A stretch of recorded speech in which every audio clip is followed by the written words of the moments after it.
കഴിഞ്ഞ് അതിൻ്റെ ഹൗസ് വാമിങ്ങിൻ്റെ നടപടിക്രമങ്ങളിലേക്ക് കടക്കുകയാണ്. കരിങ്കല്ല് കൊണ്ട് നമ്മുടെ സാധാ പാറ, ഫൗണ്ടേഷൻ ഉപയോഗിക്കുന്ന പാറ പൊട്ടിച്ച് അതുകൊണ്ട് കെട്ടിയിട്ടുള്ളതാണ്. ഇതിനകത്ത് മറ്റ് മെറ്റീരിയൽസുകളൊന്നും തന്നെയില്ല. അതുകൊണ്ട് കെട്ടിയിട്ടുള്ള ഒരു വീടിൻ്റെ പുറം ഭാഗമാണിത്. പുറകുവശം എല്ലാം ഇത് അതിനോട് ചേർന്നുള്ള ഒരു വെളിയിലത്തെ ബാത്റൂമാണ്. അത് സിമെൻറ്റ് കട്ട കൊണ്ടാണ് ചെയ്തേക്കുന്നത്. പക്ഷെ വീടെല്ലാം കരിങ്കല്ല് കൊണ്ടാണ്. ഇതാണ് അതിൻ്റെ ചുറ്റുഭാഗം പോളിഷ് ചെയ്തിട്ടുണ്ട്.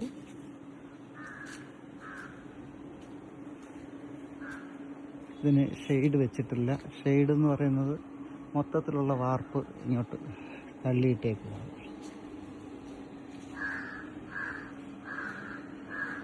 ഇതിനകത്ത് ഒരു ഹൈലൈറ്റ് എന്ന് പറഞ്ഞാൽ ഒരേ ഒരു മേശരിയും കൊണ്ടാണിത് പണിയിച്ചത്. രണ്ടാമത് ഒരു മേശരിയില്ല. ഒരു മേശരി ഞങ്ങളൊക്കെ കൂടെ മൈക്കാടൊക്കെ ആയി തന്നെ നിന്ന് ചെയ്തതാണ്. കേരളത്തിൽ അത്യപൂർവമായി കാണപ്പെടുന്ന ഒരു നിർമ്മാണ രീതിയാണ്. പണ്ടൊക്കെ കരിങ്കല്ല് കൊണ്ട് ഉണ്ടാക്കിയിട്ടുണ്ട്. ഇത് സിറ്റൗട്ടാണ്. സിറ്റൗട്ടിൻ്റെ ഭാഗത്ത് ഗ്രില്ല് പിടിപ്പിച്ചിട്ടുണ്ട്. പഴയ കാലത്തെ നമ്മുടെ തടി കൊണ്ടുള്ള ഗ്രില്ല് പോലുള്ള. അതിനുശേഷം എന്താ ഒരു നല്ല തൂണാണ്. ഇത് സിറ്റൗട്ട്. ഇനി നമുക്ക് കരയ്ക്കുള്ളിലേക്ക് കയറുകയാണ്. ഇതാണ് ഉൾവശം. പുറകുവശം വേറൊരു രീതിയിലും അകവശം ഈ കരയുടെ ഉള്ളിൽ മറ്റൊരു തരത്തിലുമാണ് ക്രമീകരിക്കപ്പെട്ടിട്ടുള്ളത്. എല്ലാം കല്ലാണ്. ഇനി കല്ലിന് ബദലായി ഉപയോഗിച്ചിട്ടുള്ള ഒരു അറ്റാച്ച്ഡ് ബാത്റൂമുണ്ട്. വണ്ടിയിൽ കാണുന്നത് ഈ ഒരു എല്ല് പോലുള്ള ഷേപ്പ് മാത്രമേ ഇതിനകത്ത് കല്ലല്ലാതെ നിർമ്മിക്കപ്പെട്ടിട്ടുള്ളൂ. ഇത് ഒരു ബെഡ്റൂമാണ്. ഇതാണ് ബെഡ്റൂം. ഇത് അറ്റാച്ച്ഡ് ബാത്റൂമാണ്. ബാത്റൂമിൻ്റെ ഈ ടൈൽ ഒട്ടിച്ചിട്ടുള്ള ഭാഗം മാത്രമേ ഉള്ളൂ കട്ട ഉപയോഗിച്ചിട്ടുള്ള. ബാക്കിയെല്ലാം പാറ തന്നെയാണ്.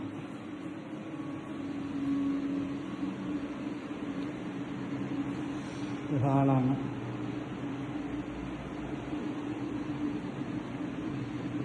ഇതുണ്ട്. ഇത് മറ്റൊരു ബെഡ്റൂമാണ്. അത് ഭാവിയിൽ നമുക്ക് ഇതെടുക്കണമെങ്കിൽ ഏതാ അറ്റാച്ച്ഡ് ആക്കണമെന്നുണ്ടെങ്കിൽ അതിന് വെളിയിലേക്ക് ഒരു ഡോർ വെച്ചിട്ടുണ്ട്. അവിടെ ബാത്റൂം പണിയാവുന്നതാണ്. ഇതുപോലുള്ള ഷെൽഫുകൾ എല്ലാ ഭാഗത്തും ക്രമീകരിക്കപ്പെട്ടിട്ടുണ്ട്. അത് നമ്മുടെ ഭിത്തിയോട് ചേർന്ന് തന്നെയുള്ളൊരു ഷെൽഫാണ്.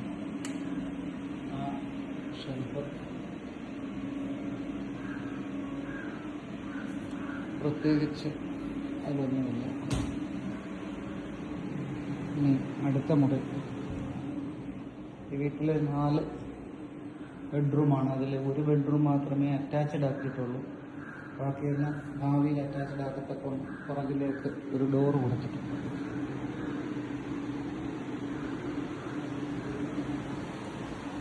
മറ്റൊരു ഭാഗമാണ്.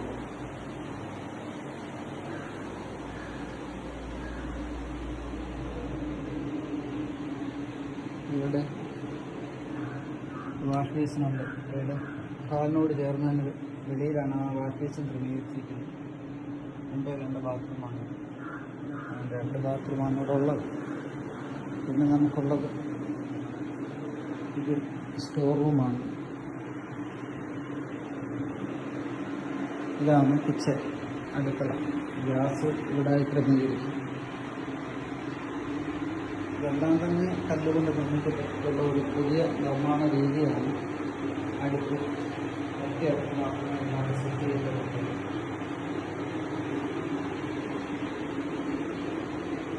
ഒരേ ഒരു മേശരിയാൽ നിർമ്മിതമായ വലിയ എഞ്ചിനീയറോ കോൺട്രാക്ടറോ സൂപ്പർവൈസറോ ഒന്നുമില്ലാതെ ക്രമീകരിക്കപ്പെട്ടിട്ടുള്ളൊരു വീടാണ്. ഇതിൻ്റെ മുകൾ ഭാഗം. ഈ ഹാള് ഒരല്പം ഉള്ളതായി തോന്നുന്നത് ഇതിനകത്ത് സ്റ്റെയർ കേസ് ഇല്ലാത്തത് കൊണ്ടാണ്. സ്റ്റെയർ കേസിൽ നമ്മൾ വെളിയിലാണത് വെച്ചിട്ടുള്ളത്. അതുകൊണ്ട് ആ സ്റ്റെയർ കേസിന് പോകുന്ന സ്ഥലം കൂടി നമുക്ക് ലഭിച്ചിട്ടുണ്ട്. ഈ വീട് ഇഷ്ടപ്പെട്ടിട്ടുള്ളവർ ലൈക്ക് അടിക്കണം. നിങ്ങൾക്ക് എന്തെങ്കിലും അഭിപ്രായങ്ങൾ പറയാനുണ്ടെങ്കിൽ കമൻ്റ് ഇടണം. ആർക്കെങ്കിലും ഇത്തരത്തിൽ കരിങ്കല്ല് കൊണ്ട് ഒരു വീട് പണിയണമെന്ന് തോന്നിയാൽ ഇതിച്ചിരി കോസ്റ്റ് കൂടുതലാണ്. അത്തരത്തിലൊരു വീട് നിർമ്മിച്ചു തരുന്നതിന് നമ്മൾ തയ്യാറാണ്. ഫൗണ്ടേഷൻ എടുത്തപ്പോൾ ഫൗണ്ടേഷൻ ശരിയായതുകൊണ്ട് ഇറക്കിയിട്ടിരുന്ന പാറ എന്ത് ചെയ്യണമെന്നുള്ള ഒരു തോന്നലിൻ്റെ പശ്ചാത്തലത്തിൽ നിന്ന് ഉരുത്തിരിഞ്ഞ ഒരു ഐഡിയ ആണത്. അതെന്തായാലും ഇത്രത്തോളം പൂർത്തീകരിക്കാൻ ഇത് ഇടയാക്കി അങ്ങനെ ഇത് പൂർത്തീകരിക്കപ്പെട്ടിട്ടുള്ളതാണ്. ഇതിൻ്റെ കൂതാശ കയറി താമസം ഉടനെ തന്നെ ഉണ്ടാകും. എന്നാൽ കഴിയുന്ന തരത്തിലുള്ള ഭംഗികളെല്ലാം തന്നെ ഇതിനകത്ത് വരുത്തിയിട്ടുണ്ട്. അപ്പോൾ ഇതാണ് ഇതുമായി പറയാനുള്ളത്. നിങ്ങൾക്ക് ഈ വീഡിയോ ഇഷ്ടപ്പെട്ടിട്ടുണ്ടെങ്കിൽ ഇത് ലൈക്ക് ചെയ്യണം. എൻ്റെ ഫോൺ നമ്പർ